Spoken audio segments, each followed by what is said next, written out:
Hello, boys and girls. This is a tutorial on how to take what it is that you've learned in your current Minecraft build challenge on the plants that need to be in your park and how to maybe find some plants that are very similar to those plants in Minecraft, or maybe even renaming some of the plants that's in the video. So let's get to our screen that's here. You guys can see the driving questions. What plants should you have in your park?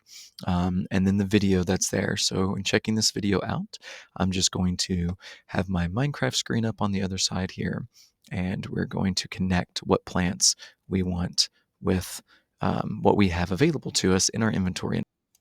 So he mentions butterfly milkweed first, and you'll notice here that the butterfly milkweed is an orange plant. Besides it being orange, it's also a very important plant that helps feed butterflies. If you watch the videos, you've learned that without this plant, we wouldn't be able to have the monarch butterfly. So since this plant is orange, when I hit E to go into my inventory, I will specifically see that there are flower options.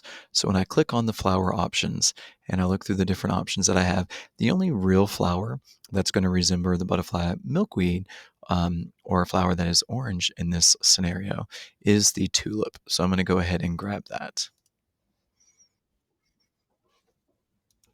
So now we have the cup plant as well. And with the cup plant and it primarily being yellow, the plant that I felt like it most closely resembled was the dandelion. So I'm going to grab that plant. So he's going to mention some that are here that are a little bit challenging. With some of the taller grasses, you do have an actual ground cover that you can use with the super tall grass if you wanted to make that restoration area. That could be a good one to use with that. So then we have this big purple flower that's here. We have some different purple flower options that you could use for those. We can grab a couple of those. I want you to see what those look like as they're planted.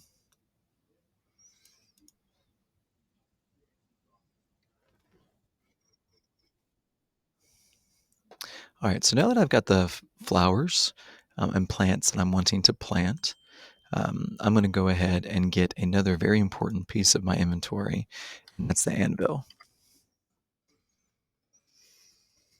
Anvil is a tool that you can use that will allow you to place items on it and change that item's name. Now, if you don't want to change that item's name, but maybe you just want to do a sign and put that sign up to identify that this specific flower, although it may be a dandelion, you want it to represent one of these other flowers like the cup plant. So that could be the case as well. All right, so here I am. I'm in my park. And again, you can go wherever you would like to, depending on which section that you're on. But I'm just going to off right in the middle here, so we have all of this ground. And again, I have my plants, so just to visually see what they look like.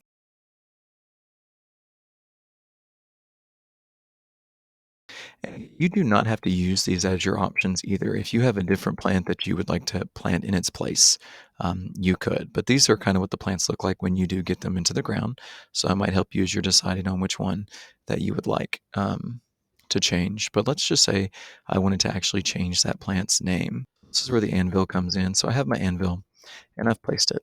Let's see, I get my orange tulip. So once I get my orange tulip, I'm actually going to hit like I'm going to place it on there. So I'm going to grab my orange tulip, put my orange tulip in. All right, now with my orange tulip, I'm actually going to want to change it. Change it to the butterfly milkweed. Change it to butterfly milkweed. That noise tells me that I've changed it. Now when I place it back into my inventory, it now says that it's a butterfly milkweed. Same thing. I wanted my dandelion, but I don't want it to be called a dandelion. I want it to be called my cup plant. Now it's called a cup plant.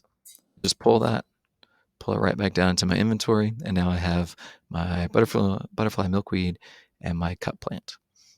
So pretty simple. As you do that, But maybe you don't want to go and change the names. Maybe you just want to call it something different. And in that case, you can use your sign. And maybe at the sign, you just want to name this purple plant as the New England. And again, all I did was place the sign. I clicked on the sign, typed my text in, and now that I've typed my text in, I can click off and it will be labeled that this is what that plant is. So just as you guys get ready to start planting and making your nature area or nature-centered area in the park, just some helpful hints that will hopefully make that build, and specifically putting plants that are very important to Kentucky in that build and in our park a little bit easier for you.